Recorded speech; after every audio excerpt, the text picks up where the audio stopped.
కుటుంబంలో అన్నదమ్ములు విడిపోతే ఆస్తులు అప్పులు పంచుకుంటారు. ఊళ్ళో పెద్ద మనుషులు లేదా ఆయా కుటుంబాల్లోని పెద్దలు దగ్గరుండి పంపకాలు చేస్తారు. ఇక్కడ 10 ఏళ్ల క్రితం ఒక రాష్ట్రం రెండుగా మారింది. తెలుగు ప్రజలకు 2 రాష్ట్రాలు ఏర్పడ్డాయి. విభజన అయితే జరిగింది, కానీ పంపకాలు చాలానే మిగిలాయి. ఇచ్చిపుచ్చుకోవలసినవి అలాగే ఉండిపోయాయి. ఆ పంపకాలకు ఇప్పటికైనా టైం వచ్చిందా? తెలుగు రాష్ట్రాలు ఆ దిశగా అడుగులేస్తున్నట్టేనా? ఇరు రాష్ట్రాల సీఎంల సమావేశం ఇదే చెప్తోందా? ఈ అంశంపైనే ఇవాల్టి చైర్మన్స్ డెస్క్.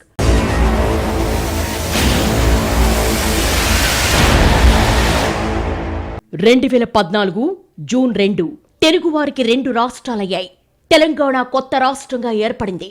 విభజిత రాష్ట్రంగా ఆంధ్రప్రదేశ్ మిగిలింది. తెలంగాణ ఏర్పాటు వెనుక దశాబ్దాల పోరాటం ఉంది. ప్రత్యేక రాష్ట్రం కోసం కోట్లాది ప్రజల ఆకాంక్షలున్నాయి. నీళ్లు, నిధులు, నియామకాలు, పరిపాలన అన్నీ తమవే కావాలని తెలంగాణ సమాజం కొట్లాడి సాధించుకుంది. తొలి దశ, మలదశ పోరాటాల తర్వాత కొత్త రాష్ట్రంగా తెలంగాణ ఆవిర్భవించింది. పాలనాపరమైన అవసరాల కోసం ప్రాంతాల విభజనలు ఏ దేశంలో అయినా కొత్త విషయాలేం కాకపోవచ్చు. పాలనా సౌలభ్యం కోసం కావచ్చు, అభివృద్ధికి సంబంధించిన అసంతృప్తులు కావచ్చు, జనం తమ ప్రాంతాల కోసం ఉద్యమించిన సందర్భాలు చాలానే ఉంటాయి. కానీ తెలుగు సమాజానికి ఇది అంత తేలిగ్గా పరిష్కారం కాలేదు. దశాబ్దాల పోరాటం తర్వాతే తెలంగాణ ఏర్పడింది. ఇప్పుడు 2 తెలుగు రాష్ట్రాలు సామరస్యంగా ఉంటూ 10 ఏళ్లు పూర్తి చేసుకున్నాయి. అంతవరకు బాగానే ఉంది. ఎందుకు వీడిపోయామో అని ఆలోచించే దశ కూడా దాటింది. భవిష్యత్తులో ఇద్దరం ఎంత బావుండాలి అనే దశకొచ్చాం. ఇదే ఇప్పుడు అందరూ ఆలోచించాల్సిన అంశం. ఈ సూత్రంపైనే ఇప్పుడు తెలుగు రాష్ట్రాలు పనిచేయాలి. కానీ అంతకంటే ముందు తెలుగు రాష్ట్రాల మధ్య తేలాల్సింది ఇంకా కొంత మిగిలుంది. రాష్ట్రాలుగా విడిపోయాయి, కానీ పంపకాలు పూర్తి కాలేదు. ఆస్తులు, అప్పులు, స్థలాలు, భవనాలు అలాగే ఉండిపోయాయి. ఇప్పటి వరకు 10ల సంఖ్యలో అధికారులు సమావేశమైనా ఓ కొలిక్కి రాలేదు. 10 ఏళ్లుగా తేలని సమస్యలు ఇప్పుడైనా పరిష్కారం వైపు కదులుతాయా? మొదట్లో 2 రాష్ట్రాలు చర్చలకు ప్రత్యేక అధికారులను నియమించి వరుసగా సమావేశాలు పెట్టినా పెద్దగా ఫలితం కనిపించలేదు. ఉమ్మడి ఆస్తులు, విద్యుత్, జల సమస్యలు జటిలంగా మారాయి. కృష్ణా నీళ్ల కోసం పంచాయతీ నడుస్తోంది. ఇలాంటి టైంలో విభజన సమస్యల పరిష్కారం కోసం తెలుగు రాష్ట్రాల ముఖ్యమంత్రులు సమావేశమయ్యారు. ఎప్పటికైనా విభజన సమస్యలు తేల్చుకోవాల్సిందే. ఇప్పటికే 10 ఏళ్లు నానబెట్టారు. ఇంకా ఎంతకాలం ఇలా? 2 రాష్ట్రాల్లో ప్రజల్లో ఉన్న అభిప్రాయం ఇది. అందుకే ఇద్దరు సీఎంల సమావేశం మీద 2 తెలుగు రాష్ట్రాల్లో పెద్ద ఎత్తున చర్చ జరిగింది. ఎందుకంటే 10 ఏళ్ల విభజన సమస్యలు ఇప్పటికైనా కొలిక్కి రావాలనే ఆశాభావం ఇరు రాష్ట్రాల్లో ఉంది. అభివృద్ధి జరగడం లేదని విడిపోయాం, కానీ రావాల్సిందైనా ఇవ్వాల్సిందైనా తేలిపోతే 2 రాష్ట్రాల మధ్య ఏ గొడవ ఉండదు కదా. విడిపోయి కలిసుండడం అనే భావన తెలంగాణ ఏర్పాటు సమయంలో వినిపించింది. ఇప్పటికే కాదు, అది ఎప్పటికీ తెలుగు రాష్ట్రాలకు వర్తిస్తుంది. అది జరగాలంటే విభజన పూర్తి స్థాయిలో జరగాలి. ఇప్పటికీ అనేక అంశాల్లో ఇరు రాష్ట్రాల మధ్య ఏకాభిప్రాయం లేదు. ఆఖరికి కేంద్రం కలగజేసుకున్న ఫలితం లేకుండా పోయింది. హైదరాబాద్లోని సంస్థల ఆస్తులు, ఉద్యోగుల క్వార్టర్ల నుండి కొత్త ప్రాజెక్టుల వరకు భిన్నాభిప్రాయాలు కొనసాగుతున్నాయి. దీనిపై ఇరు రాష్ట్రాలు ఒక్క మాట మీదకు రాకపోతే పరిష్కారం ఎప్పటికీ సాధ్యం కాదు. ఇప్పుడు ఇరు రాష్ట్రాల పాలకులు స్వరాష్ట్ర ప్రయోజనాలతో పాటు ప్రజల భావోద్వేగాలకు ప్రాధాన్యత ఇవ్వాల్సిందే. అదే సమయంలో ప్రాక్టికల్ గా కూడా మాట్లాడుకోవాలి. సాధ్యాసాధ్యాలు స్పష్టంగా చర్చించుకోవాలి.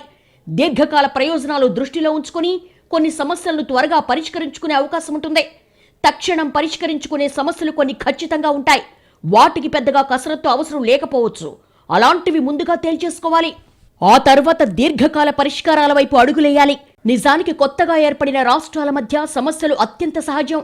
దీనికి ఎవరి వాదనలు వారికున్నాయి. కేవలం రాజకీయ కారణాలతో చర్చలు జరిపితే ప్రయోజనం లేదు. అలాగే విభజన చట్టాన్ని కెలికితే కూడా ఉపయోగం లేదు. ఒక గీత గీసి ఇలాగే విభజన జరగాలి, ఇలాగే పంపకాలుండాలి అంటే అన్ని సందర్భాల్లో వీలు కాకపోవచ్చు. పట్టు విడుపులుంటేనే ఇలాంటివి సాధ్యమవుతాయి. కుటుంబంలో అన్నదమ్ముల మధ్యనే పంపకాల్లో ఏకాభిప్రాయం రాదు. కొన్ని విషయాల్లో కొందరికి ప్రయోజనం ఎక్కువ ఉంటే మరికొన్ని విషయాల్లో అవతలి వారికి ప్రయోజనం దక్కుతుంది. పంపకాల్లో 2 2 4 అనే సూత్రం అన్నిసార్లు పనిచేయకపోవచ్చు. అదే సమయంలో తెలంగాణ ఎందుకు ఏర్పడింది అనే ప్రాథమిక అంశాన్ని మర్చిపోకూడదు.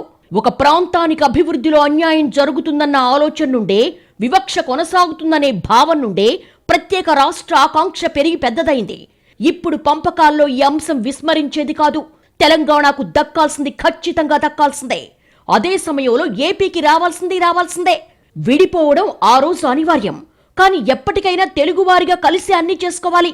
ఇరు ప్రాంతాల మధ్య రాకపోకలు, ప్రజల్లో సంబంధ బాంధవ్యాలు ఇవేమీ తెగేవి కాదు. తెలుగువారిగా అందరం ఒక్కటే.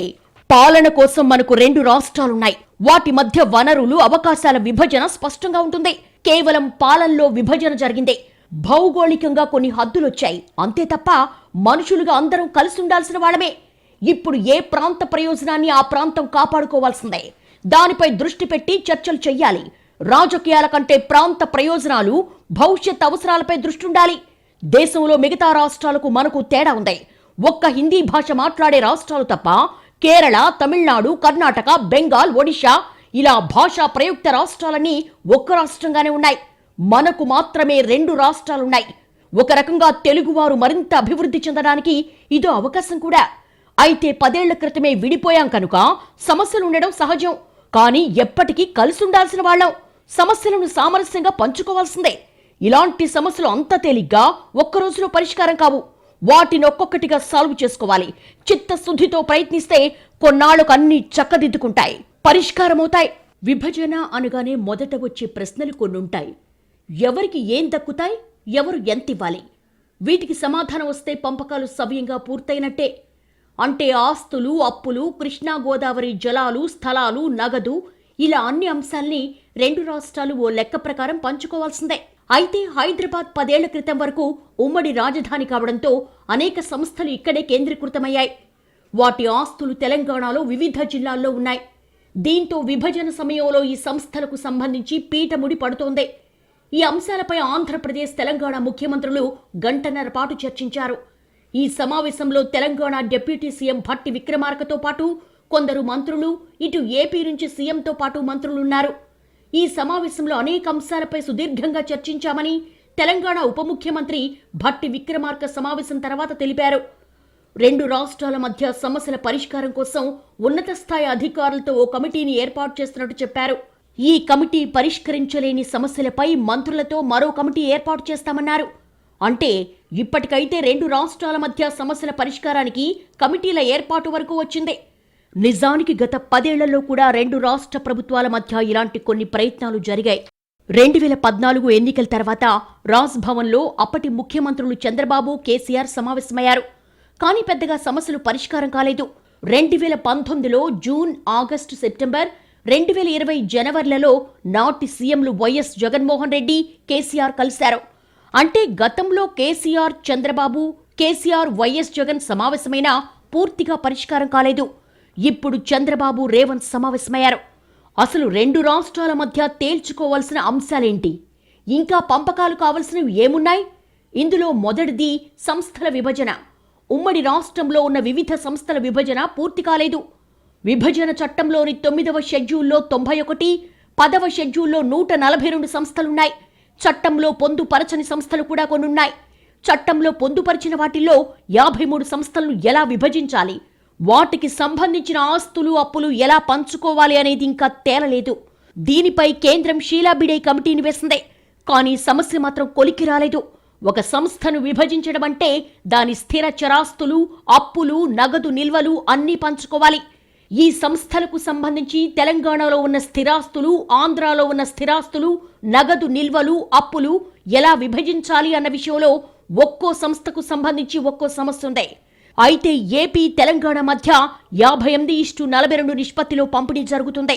ఇది ఇరు రాష్ట్రాల జనాభా ఆధారంగా నిర్ణయించిన నిష్పత్తి. ఇప్పుడు ఆ సంస్థల ఆస్తులు కూడా అదే నిష్పత్తిలో జరగాలని ఏపీ ప్రభుత్వం కోరుతోంది. విభజన చట్ట ప్రకారం ఎక్కడ ఉన్న ఆస్తులు ఆ ప్రభుత్వాందే అన్నది తెలంగాణ మాట. అదే జరిగితే హైదరాబాద్లోని ఎక్కువ సంస్థలు, ఆ సంస్థల ఆస్తులు ఉన్నాయి కాబట్టి తమకు నష్టం జరుగుతుందని ఏపీ వాదిస్తోంది. మరోపక్క సముద్రం లేని తెలంగాణకు పోర్టులో హక్కు, బొగ్గు గనులు లేని ఏపీకి సింగరేణిలో హక్కు వంటి సాంకేతిక అంశాలు కూడా వినిపిస్తున్నాయి. ఇవి కాకుండా Telugu university, Ambedkar open university వంటి వాటి విభజన కూడా ఉంది. ఇవే కాకుండా డబ్బులతో ముడిపడిన ఫైనాన్స్ కార్పొరేషన్ ఉండనే ఉంది. వీటిపై 2 రాష్ట్రాల మధ్య సుమారు 30 సమావేశాలు జరిగినా ఫలితం రాలేదు. అంతెందుకు, దేశ రాజధానిలో ఆంధ్రప్రదేశ్ భవన్ విభజన కూడా 10 ఏళ్లు పెండింగ్లో ఉంది. అది కూడా ఈ ఏడాది మార్చిలోనే పరిష్కారమైంది. అయితే అసెంబ్లీ, సచివాలయం, బీఆర్కే భవన్ ఆఫీసులకు 10 ఏళ్ల గడువున్నప్పటికీ గతంలో చంద్రబాబు ముందే ఖాళీ చేశారు. కానీ తెలంగాణకు అప్పగించలేదు. ఏపీలో వైఎస్ జగన్ సీఎం అయ్యాక వాటిని తెలంగాణకు అప్పగించారు. అయితే లేక్ వ్యూ అతిథి గృహం, సిఐడి ఆఫీస్ లాంటివి ఇంకా ఏపీ ప్రభుత్వం కిందే ఉన్నాయి. వాటిని మరికొంతకాలం కావాలని ఏపీ అంటోందన్న మాటలు వినిపిస్తున్నాయి. ఇక కరెంటు గొడవ ఉండనే ఉంది. ఇదో పెద్ద సమస్య. తెలంగాణ తమకు 7,000 కోట్లు ఇవ్వాలని ఏపీ, ఆంధ్రాయే తమకు 23,000 కోట్ల రూపాయల వరకు ఇవ్వాలని తెలంగాణ ప్రభుత్వం చెప్తోంది. ఈ లెక్కలపై కూడా పరస్పర ఆరోపణలున్నాయి. ఇక ఉద్యోగస్తుల సంగతి మరో అంశం. ఏపీలో 1,800 మంది తెలంగాణ స్థానికత ఉన్నవారు, తెలంగాణలో 1,400 మంది ఏపీ స్థానికత ఉన్న ఉద్యోగులున్నారు. వారి బదిలీలు, సర్వీసు లెక్కలు తేలాల్సిందే. ఇవన్నీ కాకుండా ముంపు మండలాలది మరో గొడవ. పోలవరం కోసం ఆంధ్రప్రదేశ్ తీసుకున్న 7 మండలాల్లో కనీసం 5 గ్రామాలు తెలంగాణకు వెనక్కివ్వాలని స్థానికుల కోరిక. భద్రాచలాన్ని ఆనుకుని ఉన్న తమ గ్రామాలను ఆంధ్రాలో కలపడం వల్ల అనేక ఇబ్బందులు పడుతున్నామని ఆ గ్రామాల ప్రజల ఆవేదన. ఇక విభజనలో అత్యంత కీలకమైంది నదీ జలాల గొడవ. ఇలాంటి గొడవలు తమిళనాడు, కర్ణాటకతో పాటు పలు రాష్ట్రాల మధ్య ఉన్నాయి. గోదావరి నీటి విషయంలో భారీ సమస్యలు లేకున్నా కృష్ణా నీటి విషయంలో మాత్రం పెద్ద చిక్కుముడే ఉంది. సింపుల్గా చెప్తే బచావత్ ట్రిబ్యునల్ కృష్ణా నీటిలో ఆంధ్రాకు 512 టీఎంసీలు, తెలంగాణకు 299 టీఎంసీలు కేటాయించింది. కానీ వాస్తవంగా కృష్ణానదికి తెలంగాణలో ఎక్కువ పరివాహక ప్రాంతముంది, ఆంధ్రాలో తక్కువ పరివాహక ప్రాంతముంది. అందుకే తెలంగాణకు ఎక్కువ నీరు రావాలి అనేది తెలంగాణ వాదన. నదీ జలాల పంపిణీ సహజ సూత్రాల కింద ఇదే కరెక్ట్ అంటోంది తెలంగాణ. ఈ లెక్కన సుమారు 558 టీఎంసీలు తమకు రావాలని తెలంగాణ పట్టుబడుతోంది. దీనికి ఏపీ ప్రభుత్వం ఒప్పుకోవడం లేదు. అదే సమయంలో ఇరు రాష్ట్రాలు కట్టే ప్రాజెక్టులపై కూడా భిన్నాభిప్రాయాలు, వ్యతిరేకతలు ఉన్నాయి. శ్రీశైలం నీటి తరలింపునకు ఉద్దేశించిన రాయలసీమ లిఫ్ట్ ఇరిగేషన్ ప్రాజెక్టుపై తెలంగాణ నుండి వ్యతిరేకత ఉంది. ఇలాంటి సమస్యలు 2 రాష్ట్రాల మధ్య చాలానే ఉన్నాయి. వీటిపై పరిష్కారం వెతకటమే ఇప్పుడు 2 రాష్ట్ర ప్రభుత్వాల ముందున్న సవాల్. అయితే నదీ జలాలైనా, సంస్థల ఆస్తులైనా నిన్నటిదాకా ఒక్కటిగా ఉన్న రాష్ట్రంలో అందరివి అనుకున్నవే. కృష్ణా, గోదావరులు నిన్నటి వరకు ఒకే రాష్ట్రంలో నదులుగా ఉన్నాయి. ఇప్పుడు ఇతర రాష్ట్రాలతో పాటు 2 రాష్ట్రాలు కూడా ప్రవహిస్తున్నాయి. ఈ పరిస్థితిలో విభజన అంత తేలికైన విషయం కాదు. కానీ పట్టు విడుపులతో 2 రాష్ట్రాలు ముందడుగేస్తే అసాధ్యం కూడా కాదు. విభజన ఎప్పుడైనా అంత తేలికైన విషయం కాదు. ఎవరి లెక్కలు వాళ్లకుంటాయి, ఎవరి ప్రయోజనాలు వాళ్లకు గుర్తొస్తాయి. దానికి తోడు రాజకీయాలు ఉండనే ఉంటాయి. కాస్త తేడా వచ్చినా సొంత రాష్ట్ర ప్రయోజనాలు తాకట్టు పెట్టారన్న విమర్శలొస్తాయి. 2 సీఎంలకు ప్రతిపక్షాల నుండి సమస్య ఉంది. ఇలాంటి సమయంలో ఎదుటి పక్షం ఆమోదించేలా సొంత రాష్ట్రంలో విమర్శలు రాకుండా పంపకాలు చేసుకోవడం కత్తి మీద సామే. గత ప్రభుత్వాలు దీనికి ప్రయత్నించినా అడుగు ముందుకు పడలేదు. ఇప్పుడు మరోసారి ఆ ప్రయత్నం జరిగింది. ఇప్పటికైనా ఆ ప్రయత్నం సక్సెస్ అయితే తెలుగు రాష్ట్రాల మధ్య ఓ చిక్కుముడి వీడుతుంది. అయితే ఇలాంటి సమస్యలు పరిష్కారం కావాలంటే రాజకీయాలు తెరపైకి రాకూడదు. పట్టు విడుపులతో 2 రాష్ట్రాలు అడుగులేయడం తప్ప మరో మార్గం లేదు. ముఖ్యంగా జల వివాదాల విషయంలో ఇప్పటికే మన పొరుగు రాష్ట్రాలు తన్నుకోవడం చూస్తున్నాం. ఆఖరికి ప్రజల్లో కూడా దీనిపై వ్యతిరేకత వచ్చే పరిస్థితి ఏర్పడింది. తెలుగు రాష్ట్రాలు ఇంకా పరిస్థితిలో లేవు. ఇప్పుడు 2 తెలుగు రాష్ట్రాలు ప్రాజెక్టులు పూర్తి చేసుకోవాలంటే ఒకరికొకరు సహకరించుకోవడం తప్పదు. నీళ్లు సముద్రంలో కలవకుండా ప్రతి బొట్టును వినియోగించుకుంటేనే ప్రయోజనం ఉంటుంది. ఒకరి ప్రాజెక్టులకు మరొకరు మోకాలడ్డడం కాకుండా అసలు మిగులు జలాలెన్ని, నీటి లభ్యత ఎంత, తక్కువ వర్షాలు పడినప్పుడు ఏం చేయాలి, ఎక్కువ వర్షాలు పడినప్పుడు ఏం చేయాలి, ఎవరికి ఎంత కేటాయింపులు దక్కితే న్యాయం జరిగినట్టు అన్నదానిపై ఓ అంచనాకు రావాలి. ఇప్పటికే ఎగువ రాష్ట్రాలు నీటిని తన్నుకుపోయే ప్రమాదం ఉంది. ఈ తరుణంలో తెలుగు రాష్ట్రాలు 2 జాగ్రత్త పడాలి. జల వివాదాలను వీలైనంత త్వరగా పరిష్కరించుకోవాలి. ఇక సంస్థలు, వాటి ఆస్తుల మాటకొస్తే సంస్థలు, వాటి ఆస్తులపై ఏకాభిప్రాయం కష్టమేం కాదు. 2014 వరకు హైదరాబాద్లో ఉమ్మడి రాష్ట్ర పన్నులతో ఏర్పడి నడిచిన సంస్థలు కావడంతో వాటిలో వాటా అడగడం ఏపీ ఉద్దేశం కావచ్చు. అదే లాజిక్ ప్రకారం ఏపీలో ఉన్న పోర్టులు కూడా ఉమ్మడి సొమ్ముతో అభివృద్ధి చెందినవే కాబట్టి వాటిలో హక్కుందని తెలంగాణ భావించడం కూడా సరైందే అనిపించొచ్చు. కానీ ఇక్కడ లాజిక్ ఒక్కటే సరిపోదు. అమలు చేయడానికి సాధ్యమైన పరిష్కారం వైపు 2 రాష్ట్రాలు అడుగులేయాల్సిందే. లేదంటే మరో 10 ఏళ్లకు కూడా సమస్యలు తెగవు. ఇక భద్రాద్రి చుట్టుపక్కల గ్రామాల విషయంలో అక్కడి ప్రజల అవసరాలు, సమస్యలే అంతిమం. అక్కడి జనానికి ఏది సౌకర్యమో అదే పరిష్కారం కావాలి. ఉద్యోగుల విషయానికొస్తే ఇది ప్రభుత్వాలకు పరిష్కరించలేని అంశం అసలే కాదు. మనసు పెడితే ఒక్క పూటలో తేల్చేసే అంశం ఇది. ఇక విద్యుత్ అప్పుల మాటకొస్తే ఆరోపణలు చేసుకోవడం కాకుండా 2 రాష్ట్రాలు నిజాయితీగా లెక్కలు ముందు పెడితే సమస్య పరిష్కారం అసాధ్యమేం కాదు. అసలు చర్చలతో పరిష్కారం కాని సమస్యలే ఉండవు. ఎటొచ్చి పరిష్కారం వైపు సానుకూల ధోరణి ఉండాలి, చిక్కుముడి వీడాలనే ధోరణి ఉండాలి. అది ఉన్నప్పుడు కాస్త అటు ఇటుగా రెండు రాష్ట్ర ప్రయోజనాలు నిలబెడుతూ సమస్యను పరిష్కరించవచ్చు. నిజానికి దేశంలోని ఇతర రాష్ట్రాలకు తెలుగు రాష్ట్రాలకు మధ్య చాలా తేడా ఉంది. వాటిలో ఏ రాష్ట్రాలకు ఏపీ తెలంగాణ మధ్య ఉన్న వాతావరణం లేదు. 2 దశాబ్దాల క్రితం విడిపోయి ఏర్పడిన జార్ఖండ్, ఉత్తరాఖండ్, ఛత్తీస్గఢ్ లాంటి రాష్ట్రాలకు ఈ స్థాయిలో విభజన సమస్యలు లేవు. కానీ ఏపీ తెలంగాణలో ఉన్న భావోద్వేగాలు, హైదరాబాద్ లాంటి అభివృద్ధి చెందిన నగరం, ఇక్కడి అవకాశాలు, 2 రాష్ట్రాలు ఒకదానితో ఒకటి అనేక రంగాల్లో కలగలిసి ఉండడం ఈ స్థాయిలో విభజన సమస్యల కారణం. అయితే ఇప్పుడు 10 ఏళ్లుగా 2 రాష్ట్రాలు దేనికవే నడుస్తున్నాయి. ఎవరి పరిపాలన వారిది, ఎవరి నిధులు వాళ్లవి, ఎవరి అవకాశాలు వాళ్లవి. చివరకు మిగిలిన కొన్ని అంశాలు మాత్రమే ఇంకా తేలాల్సిందే. అయితే 10 ఏళ్ల కాలం అంటే కొన్ని సమస్యల పరిష్కారానికి పెద్ద విషయమే. కానీ కారణాలు ఏవైనా గత ప్రభుత్వాలు వాటిని పరిష్కరించుకోలేకపోయాయి. ఇప్పుడు 2 రాష్ట్ర ప్రభుత్వాలు తేలుస్తామంటున్నాయి. దీనికి తోడు అధికారుల కమిటీలు, ఆ తర్వాత మంత్రుల కమిటీలు ఉంటాయని చెప్తున్నారు. అక్కడ తేలకపోతే 2 సీఎంల స్థాయిలో చర్చలుంటాయంటున్నారు. సమస్యల పరిష్కారానికి 2 రాష్ట్రాలు పాజిటివ్గా అడుగులు వేయడం మంచి విషయమే. నిజానికి తెలుగు రాష్ట్రాల ప్రజలు గర్వపడాల్సింది, సంతోషపడాల్సింది ఒకటుంది. రాష్ట్రాలు విడిపోయినా 2 రాష్ట్రాల మధ్య, జనం మధ్య ఎలాంటి విభేదాలు లేవు. భవనాలు, ఆస్తులు, అప్పులు పంచుకోవడంలో తడబడుతున్నా జనం మధ్య విభజనలు, వ్యతిరేకతలు లేవు. రేపు కూడా ఇలాగే తెలుగువారు కలిసే ముందుకు వెళ్లాల్సింటుంది, వెళ్ళాలి కూడా. అది జరగాలంటే మిగిలిన పంపకాలు కూడా అంతే సామరస్యంగా జరగాలి. పంపకం మాటకొచ్చేసరికి ఎవ్వరి ప్రయోజనాలు వారు నిలబెట్టుకోవాలనుకోవడం సహజమే. కానీ అంతిమంగా ప్రజలు గెలవాలి. 2 రాష్ట్రాల మధ్య సంబంధాలు నిలబడాలి. ఆ దిశగానే విభజన పరిష్కారాలు ఉండాలి. మధ్య మార్గంగా పరిష్కారాలు వెతికి సమస్యలకు ముగింపు పలకడం అందరికీ మంచిది. అప్పుడే ఏపీ తెలంగాణ అభివృద్ధి బాటలో కలిసి ముందడుగేస్తాయి. ఇది ఈ వారం చైర్మన్స్ డెస్క్. వచ్చే వారం మరో అంశంతో కలుద్దాం. నమస్తే.